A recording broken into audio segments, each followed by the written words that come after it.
Welcome. I'm Kinetic Symphony. I hunt down and report on mysterious and weird, true stories, from glitches to the paranormal. Case file number 644, written by Ginger Cakes 19. I can't escape this light. I've had the exact same recurring nightmare since I was 3. I wake up in my bed because something is tapping on the window.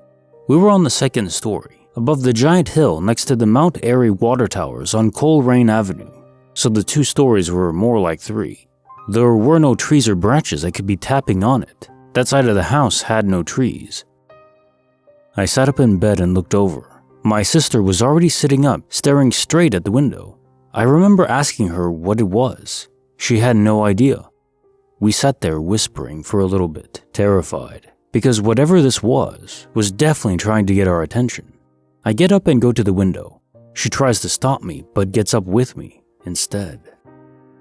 As we were standing there, to the bottom right corner, it looked like something was there, but it was making itself invisible. You could almost see an outline of this thing, with like a little bean-shaped head, probably 3 feet tall. The tapping is still happening, and just as it felt like it was about to show itself, the brightest light I have ever seen began shining through the window behind us to the left, where my brothers were sleeping. They both sat up straight and started screaming. We started screaming. My dad and mom came running into the room and made us run to the bedroom across the hall. We ducked down next to the bed, all of us panting, trying to be quiet, but within 20 to 30 seconds, the light began shining through the window in that room too. We all started screaming and our dad made us run downstairs. We were running from room to room, hiding from this giant spotlight.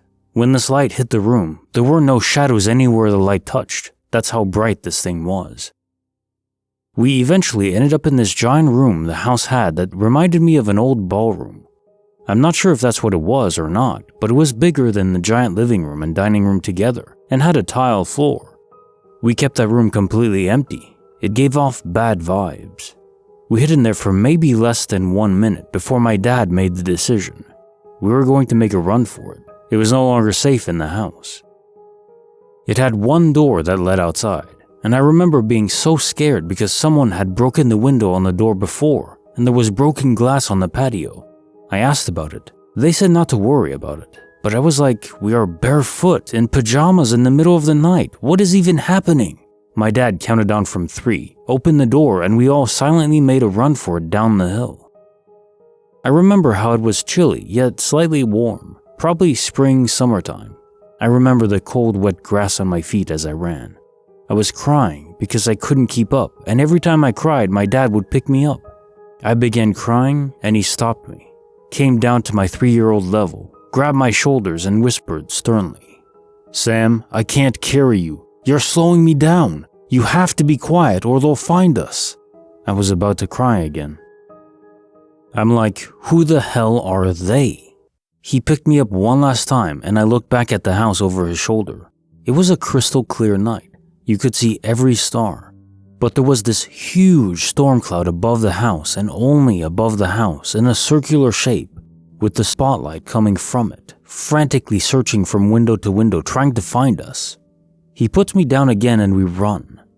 The rest of my family is at the bottom of the hill already, but we catch up and he tells us to go into the woods on our right. There was a fitness trail that led to the apartments behind the house. I looked up when we got to the stairs. My dad tells us to split up. My oldest brother and sister ran to the left. My middle brother and my mom ran to the right. My dad and I went straight. We're trying to be as quiet as possible. But I was so scared that just trying to catch my breath would make them hear us. We're all there, standing in the middle of the woods, barefoot, in pajamas, hiding from some light, when it starts to come towards us. I remember closing my eyes and being like, "Please don't find us, please don't find us." But when I opened them, the light was already making its way to the woods where we were hiding. I was like, oh my god, they're gonna find us. So in my tiny brain, I was like, maybe it's better if they just find us anyway. I stepped away from the tree and screamed. My siblings from each side started yelling at me to shut up. My dad came over to grab me and the light started shining on us. My entire family ran over and my dad hugged us all as the light got brighter. and everything went white. Then I woke up. Over and over, for years, until I was 18. Eventually, the dream would change, and the light would be replaced with whatever I was scared of at the time. A T-Rex from Jurassic Park, Beetlejuice as a snake. And if they looked through the window and saw you were caught. I remember a random day. We woke up and my brother and I had the same scar on our arm, exactly at the same spot, the same length and size too. We giggled because we both had a little patch of nothing on our arms that matched and had popped up overnight. We had no memory of where this came from. Got to look, every single one of us had it. Mom, Dad, 2 girls, 2 boys, same spot, with no memory of how we got it. It caused all kinds of problems. I was terrified of running for years.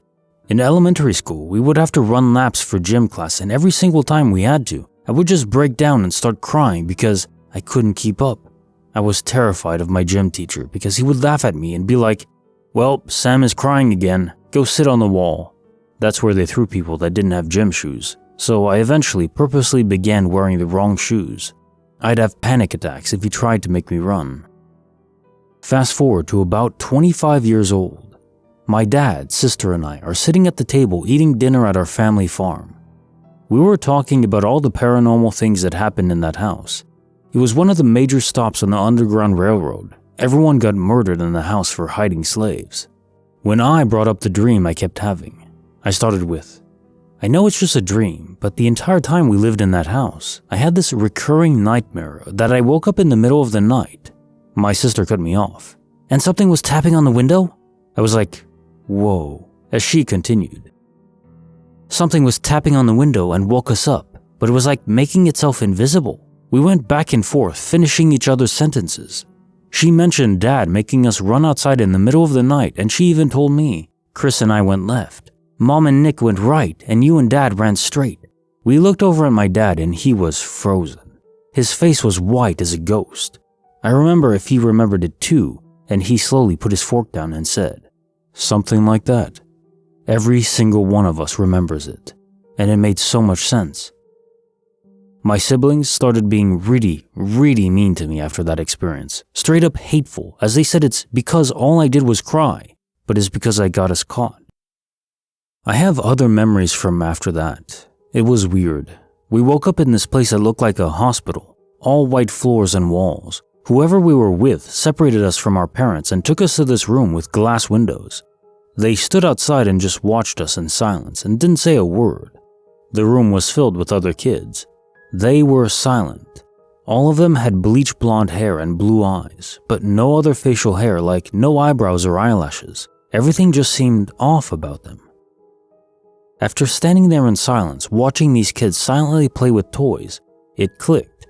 I was like, "Oh, they just want us to play with them." I ran over to a little girl and said, "Hi." My sister yelled at me and tried to stop me, but I was like, "Nah man, this is cool as hell. We got woken up to play with toys and other kids." Their toys were weird though. There was like a bouncy ball, a fire truck, other random kids' toys. But then there were other things I had never seen before. They were just like shapes with weird colors, but when you touched them, they made you feel a certain feeling. Like straight up voodoo magic. They made you feel an emotion. They weirded me out. Everyone else eventually kinda gave in and interacted with the kids, but they were so on edge and I didn't understand why because I was 3. They were using us to teach them how to act like children. They didn't understand laughter or why we did it. They couldn't laugh at all. All I remember is that they didn't understand how or why we would laugh or why playing made us laugh. I started reading a book I got off Amazon called The Threat. I went in just thinking it was bullcrap. It took me 6 months to even finish because it was just so boring and seemed too far out there. But there are sections in the book that brought me back it mentioned people being in rooms with kids, playing with toys. It mentioned the weird ones that you touched and made you feel, well, anything. It mentioned a lot of things I remember and kept to myself. It even mentioned things I'm not willing to talk about. And this book is basically a collection of people being put under hypnosis and the notes this doctor took of them remembering what happened to them. Anywho, that's all I have for today. Thank you for coming to my TED Talk. Feel free to ask any questions. I'm all for it. Case Notes, file number 644. So first of all, your family is wrong to blame you for this, and especially wrong to just be mean to you. I mean, you were young, and who could possibly avoid that anyways if you're faced with aliens or something you just don't understand? I mean, most of us would cry even as adults, or at least be petrified beyond belief.